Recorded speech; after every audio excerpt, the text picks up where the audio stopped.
Well, what's up, friends, and welcome to the Deconstruction Zone. We're back, we're rolling, things are moving along, and we're here to talk a little bit more about Emily Zell.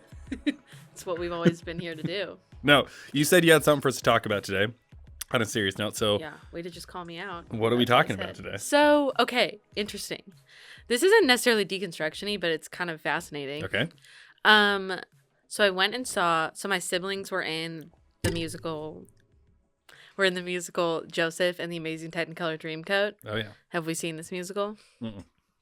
It's very good. It's about Jospeh, the Bible story. Mm. And I was processing with some of my friends, and I was like, I was always taught about that story that Jospeh was kind of the asshole, and that, because if you don't know the story, Yeah. he was like, he was his dad's favorite because he was his dad's favorite wife's first son. It's like, that'll do it, you know? I've been saying that these days. I'm my dad's favorite wife's first son. Make that into a t-shirt. But anyway, so the dad like totally favored him, and then Jospeh would like go to his other brothers and be like, BT dubs, I just had a dream that basically I would just be way better than you in the future and you would bow down to me. And they were just like, you suck. And then he also kept like ratting them out to his dad, and they were like, seriously, like, you are not on our team. And so then they're like, we should kill him. And instead of killing him, Reuben, the oldest brother, is like, hey guys, how about we just throw him into this pit? And they were like, you know what? I actually think there's like totally a theme that you can trace throughout scripture of like an older brother and Reuben, like, even though I think that was still a mercy, but we don't have to get into that. Yeah. Anyway, so, and then they were like, we should sell him into slavery to the Ishmaelites. So my sister, BTW, played one of the Ishmaelites, and it was very funny. Oh, in just watching this. Watching the show. That's awesome. Yeah, it was super fun. Anyway, and so they sell him into slavery. All that to say, a lot of stuff happens, but he ends up on top in the end. Genesis 50 says like, what you intended, Joseph says to his brothers, what you intended for evil, God intended for good. Spoiler alert. But I always was like, well, he kind of had a bad life because he was kind of a dick. Like, he just kind of was like, I'm better than everybody. Yeah. And that's how I always like heard that story pretty much, is like, the takeaway was like, yeah, God can use bad things for good, but also like, don't be like that. Like, don't be a jerk like Jospeh was. Sure. Is that how you took it? Is that how you heard? No, I'm actually not asking you yet. I need to finish my thought. Good. Keep going. But I was talking to my friend, and he said, no, I was taught that Jospeh was like specially anointed and was like the most chosen by God. And he was the one like living into who God had told him to be. And persecution happens when you like live into who God wants you to be. And so, like, that's just two very different perspectives of the same story. Of one, it's like, don't be like Jospeh. And one is like, we're all Jospeh and we're all better than everybody. And just, like, you need to engage with God. So how did you hear it growing up? Yeah. So I don't know if you noticed, I preached on this story like 2 weeks ago at the well. And it wasn't about how he was an a-hole. It was generally about, like, how God has a plan for us, and, like, and I do think it's funny, like, Reuben, like, showing mercy. It's like, essentially, though, he's like, we just don't want his blood on our hands, so if we put him in here, like, he'll probably die. Like, he just didn't want to be the one to kill him, like, which I think is also interesting. But that is interesting. I think the story is interesting because it's one that's about someone who has a clear vision. Like, this could be because I'm an 8 on the Enneagram, though. Like, I hear his and see his visions, and it's like, this guy has a clear and articulatable call of what God has on his life. Wow. And it comes across as arrogant because no one wants to be told that they're not in charge. And he doesn't ever surrender his vision while he's in the pit or he's in jail, and becomes like number 2 to, what's the guy's name? Who's he? Potiphar? Yeah, Potiphar is like a helper, like number 2 only to him, to Pharaoh, right? Yeah. And so that was kind of where I took it. But I remember hearing it growing up. It was like, you in the pit cling to like the vision you have, not like you're the jerk in the story because you think everyone else is going to bow down to you. But I think that's so indicative to how I was raised theologically. Yeah. Is that it's like, if you have any sense of pride or any sense of like self importance or whatever. confidence, then you are the jerk and everything's your fault. Yeah, if I was a Calvinist, which I'm not, I think I would read it.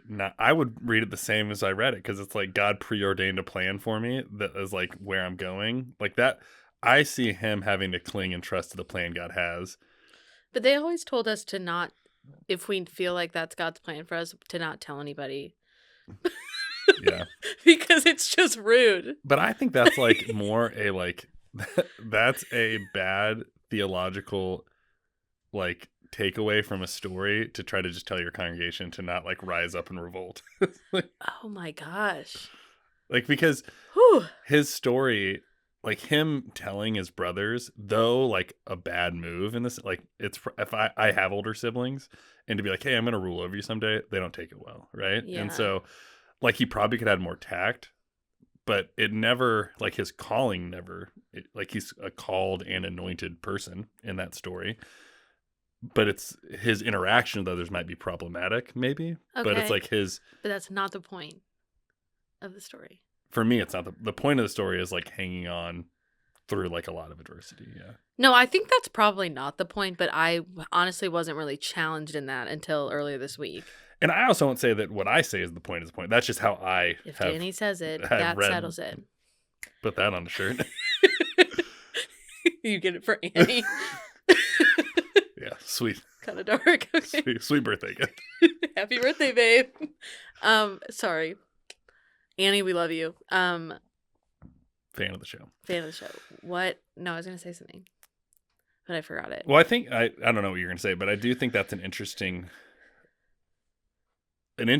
thought experiment for anyone like wrestling with scripture. Like, I mean, we're both sitting here. We have different upbringings, different stories, different things that got us to this place, baggage, things that are good about life, faith, how we read scripture. And we could look at the same story. And I think that's what's really interesting, is like we're all often never speaking the same language. Not you and I, though I think it's true with us sometimes too.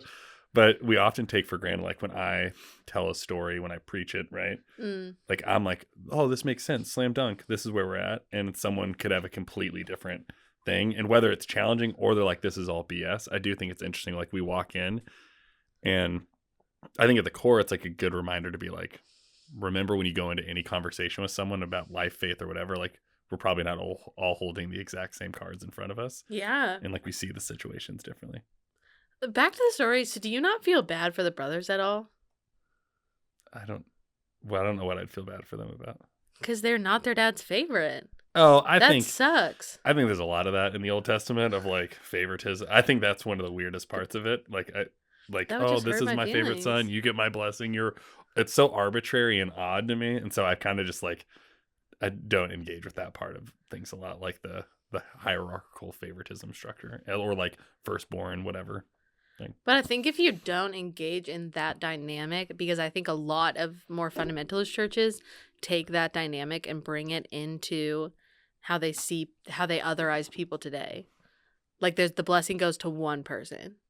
This is actually a pretty interesting point that I just made. I think it undoes the value of it if you're the one that has to say it's interesting. Joseph moment of me, am I right? I'm gonna rule over you guys. Yeah, I don't know what I'm saying. I do hear what you're saying. I think that, and I probably like, not engage is the wrong word, but I think it's culturally relevant, not like a forever thing. And so, but all of scripture is like that. Like we have to read culture into it and understand how people perceive things. But to your question, I do not feel bad for the like. Okay. But that's because I dominate over my siblings. I just think if my mom got one of my brothers a rainbow coat, I would be like, what the heck? I don't think I would throw him in a pit or sell him to slavery, but I'd be hurt. And I feel like no one talks about that. Yeah, that's interesting. I don't know. They're just the villains, and I don't think it's that easy. But what I'm saying is that I think yes, like what you're saying, that's a cultural thing in the Old Testament. But we've said, fundamentalists say, like, you know what, culture doesn't matter. God's word is living and active, and it just says what it says, and that's truth. And I do think for a lot of years I thought of God as this guy who like picks some people and doesn't pick other people. Well, yeah, of course. It's Calvinism at the core, right? Right, but it's also like Ishmael and Isaac and Jacob and Esau. Like what you're saying about how that's a very common trend is God picks some and not others. But so like what do you do with you? I don't think that you see God like that. Yeah, I mean, no. How do you redeem that? You just say it's cultural. Yeah, I was trying to make a joke, but there were too many problematic things to like then have to unpack after saying it. So it's like, Danny, leave the jokes to Emily. Pastor, comedian. Pastor, comedian. So what do I do with that problem? I mean, I think you have to engage and look at the whole picture. Like it doesn't matter what you could pick a million things. There's problematic things across. So whether it's firstborns, misogyny, like genocide, like things that we don't seem culturally appropriate anymore, right? Things Paul says and like all these sorts of things, right? So I just think you have to, and it's not like I actually think Calvinists would say this too, but I think you have to use scripture as a resource to help you understand the overall character of God, and you can never get that through one singular story. Like you have to like look at the whole book. Ooh, oh yeah, I think Calvinists would say that too, but I think they live that out a lot differently. Yeah, maybe that's probably true, but I think one of the things that I find to be true about people that fall into my theological camp, but probably in every single theological camp is, and I fall into this trap more times than I want to. It's like we can pull out the things we like that are nice and then start to create our framework of who God is and what God believes and all that just out of the things that are nice and neat and clean. Or on the other side, pull out the things we don't like and be like, this is why we don't like this. And I do think from start to finish, the whole story is a lot more revealing of God's character and more redemptive than like any singular like bummer of a moment or like just the resurrection. Like I think if you just read the crucifixion resurrection story with no context, that's a weird story to read with none of the Old Testament or New Testament up to that point or the New Testament after. Like I think you need the whole book to create a whole story. Yeah, I'm having like a deep theological moment in my brain, but just that like share it with all us. Those stories, it's still in the crock pot, but I'll share what I can. The brain crock pot. Like all those stories though, is it's God like showing quote preferential treatment toward the one who wouldn't naturally get it. And I think of how like even when you talk about like the inclusivity of God or of Jesus and how like he was looking for the people that weren't naturally included and brought them in. So maybe the point isn't that God like chooses some people and not others, but it's that God pursues those who are less likely to be chosen in the first place. Yeah, I think that's a lot more redeemable than he just picks favorites. Yeah, and arbitrarily picks favorites, right? I think that would be a bummer. Right. Because, I mean, I think it'd be weird to say if you were like, all the gay people in my congregation are my favorites. Yeah. Yeah. But you also, you don't often say, like, all the straight people are welcome because that's not necessary. You go out of your way to make sure everyone feels included. And that means, like, specifically pursuing the people who aren't always included. Yeah, and I'll say, like, Jacob's family, the siblings often feel excluded just by virtue of someone else being told they're included. And that's, like, a human thing I think we have to, like, work out is, and I have this happen within our own congregation, people being like, well, you don't talk about this group enough, or you don't talk about that enough. And I think that's a fair critique. But the other thing to wrestle with is, like, why do you think that talking about someone else's inclusion has anything to do with your inclusion? Like, so also this is a little bit of in the crock pot of the idea as well. So I'm going to see if this is fully cooked by the time I spit it out of my face hole. But I am thinking about, like, as we read scripture, right? Like as we dive into things, like if you wrote down like your family story and like your whole life story, right? Of your family, of your life, of all those things, and someone else read it and you weren't there to tell them what was important, what everyone else would decide is important. And I think that's a really interesting thing is, like, we look at these things of like, well, the firstborn's this, or like this thing happened, or like we have kind of determined what we think is important. And so, like, as we're talking about these things, like, are those actually the key themes of the story? Or are they things that like we've been taught to be the key themes? So I just think about that, like, as you were saying that, like we double down on a lot of things. Like, well, Paul didn't say this, so he must have meant that. And it's like, well, just like omission of something doesn't necessarily Right. mean something, or to say this one time in like one letter, like this is eternal for everyone. It's like, I just think it's really interesting. We're like people thousands of years later reading someone's letters and we're like, this is what they meant, but we like weren't in the room when they wrote it. And I think that's, and the Holy Spirit is supposed to guide and shape and be a part of all that. And I believe that to be true. But I think oftentimes we let our own like guidance and bias get in the way of that, which I think is interesting. Yeah, like, but there's also the collaborative work that we just did, whereas like we came to the same story two very different ways. Yeah. And worked together to find some common ground. Not necessarily. I didn't necessarily go in thinking I was right. I just like that idea or that perspective had never been challenged, and so I was like wrestling with it. All that to say though, like we came in and we were like, oh, these are our two different points, and we like found some sort of consensus. Yeah. Yeah, and I think that's often like we often don't always come in thinking we're right, but we're like, why would I be wrong? Which is not the same as thinking we're right. Yeah. We're like, why would I be wrong? And I think, or why would I take the time to engage being challenged? It's easier. yeah, which is why I was actually just thinking this is like we haven't done this kind of conversation on the podcast in a while, and I enjoyed this kind of stuff because it's like it's not only for us. I think it's fun because we're nerds and we enjoy this, but I think again it goes back to a core point of why we even started this, like modeling how to have like conversation, like, and we're not arguing or fighting, but like we both had different, not opposing, but very different vantage points, and to be like, hey, how do you actually engage with someone in that? It was fun. Yeah, that was really fun.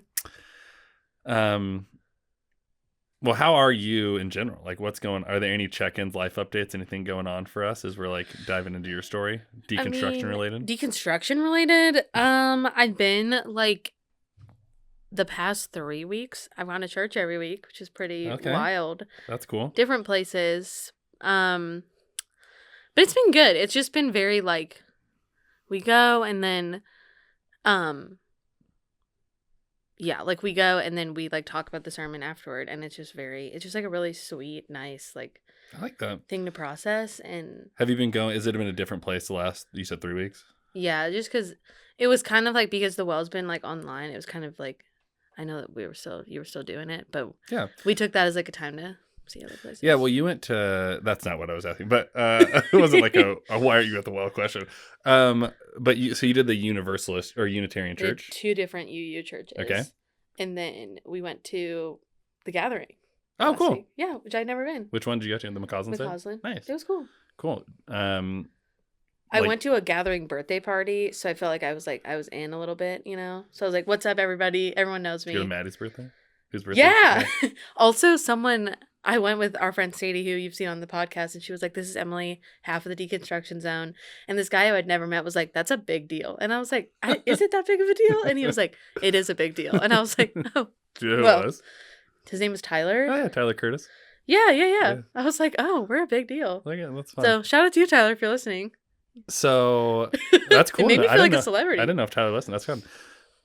So here was my question about like where you went. So two different UU churches, and then the Gathering, which is a UU church. No, just kidding. UMC. UMC church. What were there common themes or things that you found like life-giving about each of them, even if like they presented differently? Like as you walked away, you said you talked about the sermon. You said something effective, like it was good for your spirit. Like what about each of them or shared things was like compelling about them? I need to share one story. Sure. That I'm not going to say the name of the church. Mm-hmm. I probably shouldn't share this, but I'm too far in now. So you went to 4 churches? No, I went to 3. Oh, so this is one of the 3. This is one of the 3. Okay. And we were just like sitting there, you know, and she was like, in like mid-sermon, the pastor was like, and you know, like all of us have recently experienced, you know, someone embezzling $40,000 for our money. And that was just like casually part of the sermon. And we were just like, what? Because we were like the only 2 new people there. And everyone was just like, yeah, that's pretty rough. And we You're getting snaps for that. And you're like, what's going on right now? So that was kind of wild. But in general, common themes, I'm not sure there were common themes, but it has been cool. Like,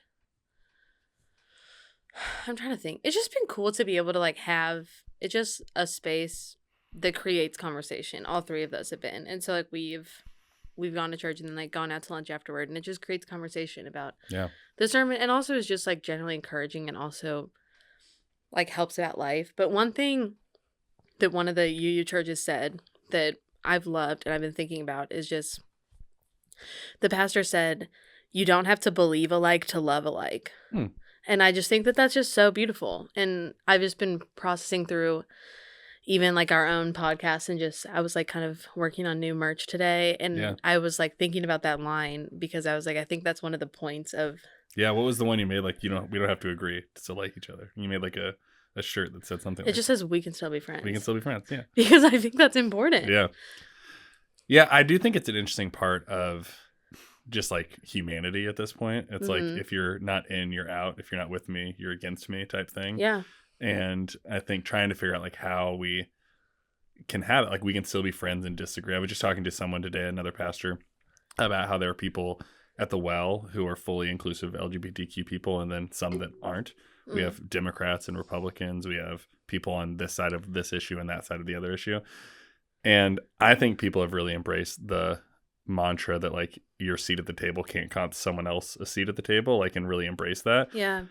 But I'm realizing, and not to pat us on the back, but like how rare that is in some spaces, because it's like I say that and like, well, how did, like, the person I talked to today, they were like, how did you get them to stick around? And I was like, well, the answer is I don't really know. Right. But I think we all have a deep desire to feel included and actually include more people than we give other people credit for. But oftentimes I think we can become really tribal and be like, we're out on our own thing. Yeah. So, but that's weird. So I won't ever mention money embezzlement in a sermon. Going back to that. So it was just so like nonchalant. As if like everyone had experienced it. And we were just like, all right, cool. And pretty much everyone had experienced it. So something, another follow-up question then to like the three churches, different ones, like something I find interesting, like this just popped in my mind. Like if I wasn't a pastor, I would just think like, would I go to a different church every Sunday? So like I'm getting different perspectives. And have you liked that? Great cause. So I've been going with, I don't know. I've been going with my new boyfriend. So, yep, I know. Can you believe it? But Dustin's freaking out. But anyway, so that's who I've been going with. And we actually had that conversation is because we were like pulling into the gathering. And he was like, I'm kind of liking this. Like they were like seeing different vibes. I was like, I think it's a really cool thing to do for a month. But I think that it's not. I was like, you're missing out on all of the community aspects of it. You're going in. To me, it feels like when you go to a different church every week, this may be harsh, but to me, it feels like you're going in as a consumer and you're just like getting what you need and then leaving, and you're not engaging in the community. Right. And to me, church is like that aspect plus the fellowship in the community. And so like to me, I'm just a believer that like you go to a church and you like stick with it and you are like invested in it. To me, like that's why. So you do like the different ones every week, but you're like, you are starting to feel the itch to like, if you're going to go, to be more consistent, or that's what he said. I think we should be more like consistently one place. I think sometimes church hopping for like a month, or if you're like looking for a place, is helpful. I think both of us had kind of been out of church for a while. And so to kind of re-enter in, it was kind of a nice like easing into it. You know, I don't know, just like seeing different things. But and like different traditions too. Like I think that is something we don't often get afforded the opportunity to do. So, go ahead. Yeah. And I just have never done the church hopping thing before because I'm a very all in person. Like I just like I tried the Well and then I was like, boom, I'm all in. Like, you know, like that's very much just like how I live my life. And I don't really apologize for that. But I've never done the just like, oh yeah, we're just like checking it out. Like I'm like there and I'm like, yeah. Yeah. Like you would leave a place if you didn't vibe on it. But like once you feel connected, you're like, I want to be there. Yeah. Like I'm there and I'm all in and I'm here to serve and help. And that's even why, like kind of when I started the really like rough patch of my deconstruction is right when I had taken the Wells membership class. And I remember it was interesting because I told you, I was like, honestly, like I don't feel comfortable becoming a member, partly because I do take really seriously what church membership means. Yeah. And I don't want to like become a member and then be like, peace, or like I'm not going to do anything. And so I don't know. It's something that I just feel still very strongly about. And we like kind of disagreed. Like it was fine. But I was just like, no, I don't think you can do this forever. Like that. I don't think you can do it forever. Yeah. I still have your Well membership gift sitting on my bookshelf ready to give to you. You're holding it hostage until I become a Christian again? Whenever you want it. You've never taken it. Next time you come over, I'll give it to you. Yeah. I forgot that I had it. But it is sitting. You were like within 5 feet of it when you were hanging out. Yeah. So last question that I have regarding this, like and this is just purely observational, but it seems like you're moving closer to like engaging more regularly within Christian community. That doesn't mean anything to say about your thoughts, beliefs, deconstruction, but is that a true assessment? And if it is or isn't, either how did you get there or where are you in that kind of Great process? question. I think I had started to feel that itch again a little bit, in a sense that, I said from the beginning, like or not from the beginning, but when I kind of left, I was like, I just need a break. Mm-hmm. And I always, like, I said that that it was a break, and it just felt, I remember I was talking to some friends, and I remember being like, I think I could, like, enter a church space. Like, I've taken enough of a breather that I think I could enter a church space and not feel, like, triggered. Mm-hmm. And I think so, I mean, that's not, like, really deep, but that I'm at the place of, like, I want to re-engage, and I'm in. Also, again, just, like, having, through some things in my personal life, I have a lot more, like, time and emotional energy. Yeah. And so, like, having that margin again, like I've said in the past, to be able to engage again has been really helpful, of just, like, yeah, like, I have the space in my brain to like, enter in and to do this. Yeah. And I've just felt a lot more comfortable and a lot less weary. And so I wouldn't say I'm like, I know exactly what I think now, but engaging hasn't been exhausting, which has been good. Yeah, that's what I was thinking about. Like, if people were going to quantify, like, or like create like a stair step of like a deconstructionist journey, right? Like, you're at a place where it sounds like it's like you haven't reconstructed or built a belief system necessarily fully, but you're just like, I'm at the place where to be in church again doesn't trigger me, which is a big step for a lot of people. Yeah. Right? Yeah. And not everyone's there, and sometimes it takes longer for, like, I was talking to my therapist, and he was like, yeah, it took me like 40 years. And so I was like, dang. Yeah, like, it can be it can change for whoever, but yeah, it is what it is. I'm loving this episode so far. This has been my favorite we've recorded in a long time. Yeah, I feel like it feels like old times. Old times. Aw. Not that I haven't enjoyed the other ones, but I guess you haven't.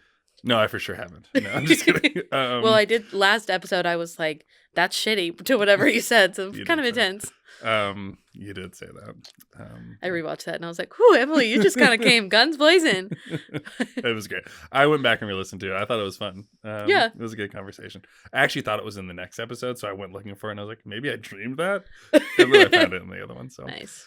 Well, is there anything else just kind of regarding like you, like that's like? Because again, like people are interested not just in your journey in deconstruction, but I think people see you as maybe a mirror or reflection or like something of themselves where they're in it. And so is there just anything else about like where you're at check-in wise to share with anyone that may be interested?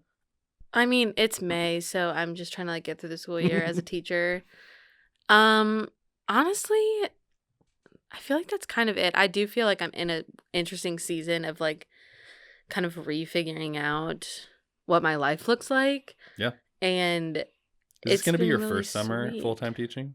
This is your first break. So it's like, that's but I'm doing summer school. Oh, yeah. But through June, right? Yeah. So July. Yeah. Well, I just like that's thinking of like seasons and phases of life too. It's like this is a different season. Like you're exiting your first year of full-time post-grad work. Mm-hmm. And then about to have your first legit summer. Which is just a beautiful thought. Yeah. So I can imagine you feel like both in a literal and metaphorical sense, like you're starting to like be more free and have more like freedom to fill things up that you want to do. It's exactly how I feel. And it's been very like refreshing and rejuvenating, which has been, so I'm in like, I would say I'm in like a generally pretty positive season.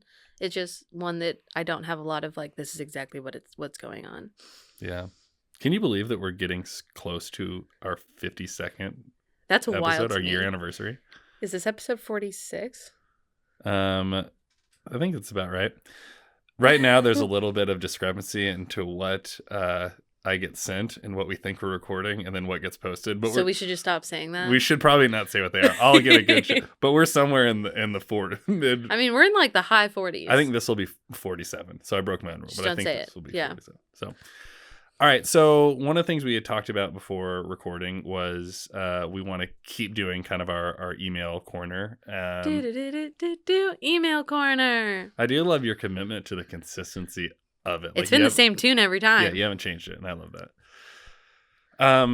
But you have one. The Lord your God never changed. What's our lightning? What's our note for today? This guy, sorry, just quick blasphemy before we begin. This guy Do you need named that? Patrick. No. Okay. He sent this message, and one thing that he was referencing is when we had talked about being lukewarm and kind of the idea of like the difference between lukewarm and gray. Mm-hmm. And one thing he said, basically, he said, "Can the gray be the chair?" Which you might be like, Patrick, what do you mean by that? Yeah.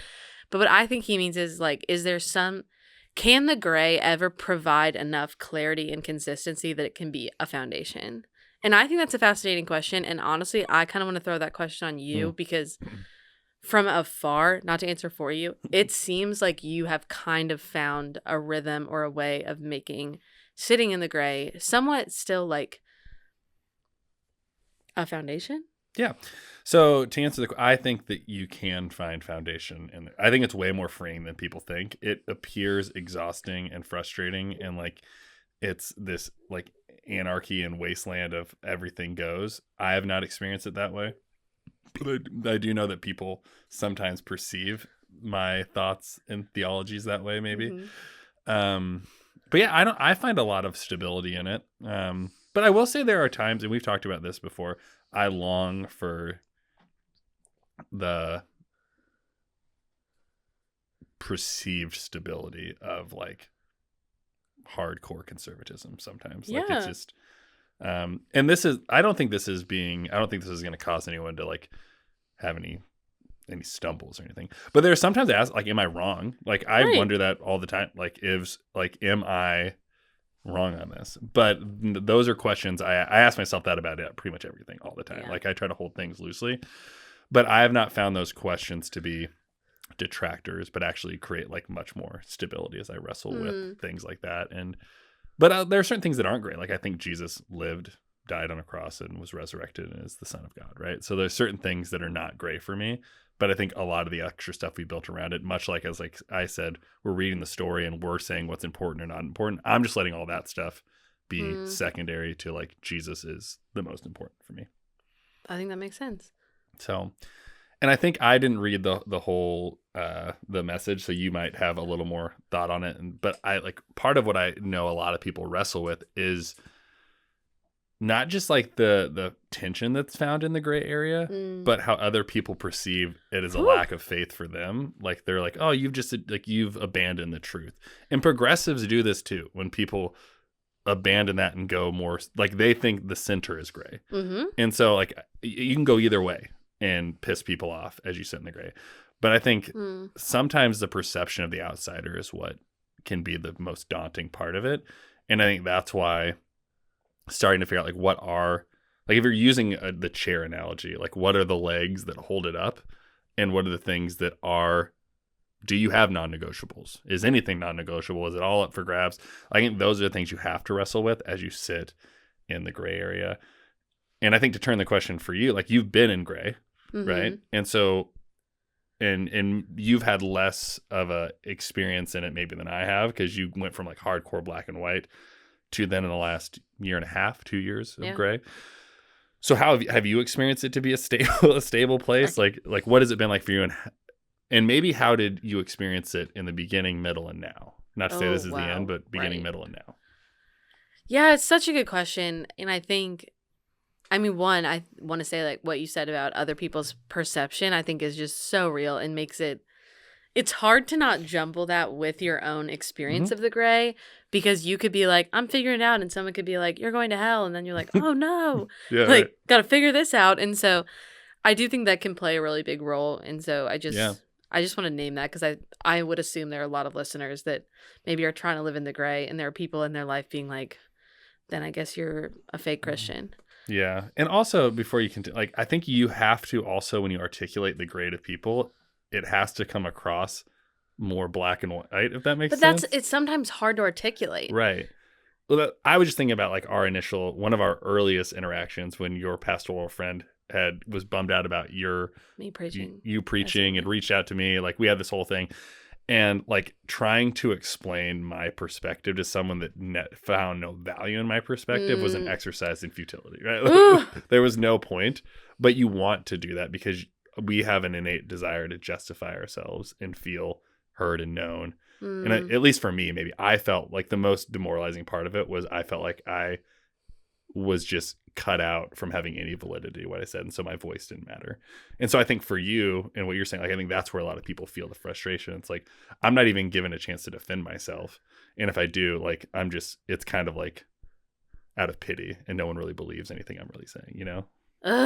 Yes, and it is like, but also I will say I think for me personally, and I feel like you are a better articulator of the gray than me per se, especially because I don't know where I land right now. But like, I found a lot of validity in being able to very clearly articulate the black and white. Like, I was like, this is what it is. I'm nailing it. I can say it exactly how you want me to say it. Like, boom. And so to not be able to do that, someone asked me the other day, I'm forgetting, some question about my theology, and I was like, honestly, I'm not going to like exegesis with you right now because I just don't want to, and I don't think it will be helpful, but I will talk to you about my experience and why this is important to me. Yeah. And I get that maybe you think that's not as valuable, but I was like, that's what we're going to do. And so it's just tricky. I think the gray can be stable when you're not like exploring it as much. I feel like there is a way to make the gray into a chair, as Patrick said, and be like, this is where I'm landing. But when you're still kind of like waiting in it, it kind of feels like paint. Like there's like it kind of just looks like a black and white swirl right now. And you're kind of just trying to see like, do I need a little more black? Do I need a little more white? Sure. Versus like, has it become a coherent color? Yeah. We're really sticking with this analogy. Yeah, I like but it. like, to me, I would say, I didn't really answer your beginning, middle, and end question, but I would just say, because it's hard to articulate, it sometimes feels less valid. And that can be tricky. But I do think it's possible for it to be a home.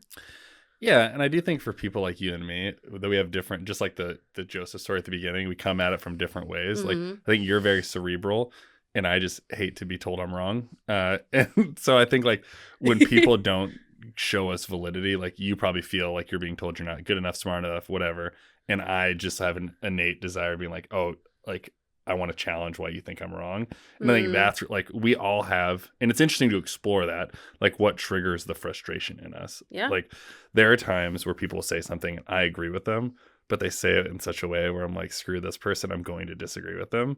And I've like learned that about myself. It's like I have to do a better job. And so even in my own faith life, I've had to be like, am I just trying to like be the smartest, the whatever-ish person in the room? Or do I just need to like let this thing lie fallow and like just leave it alone?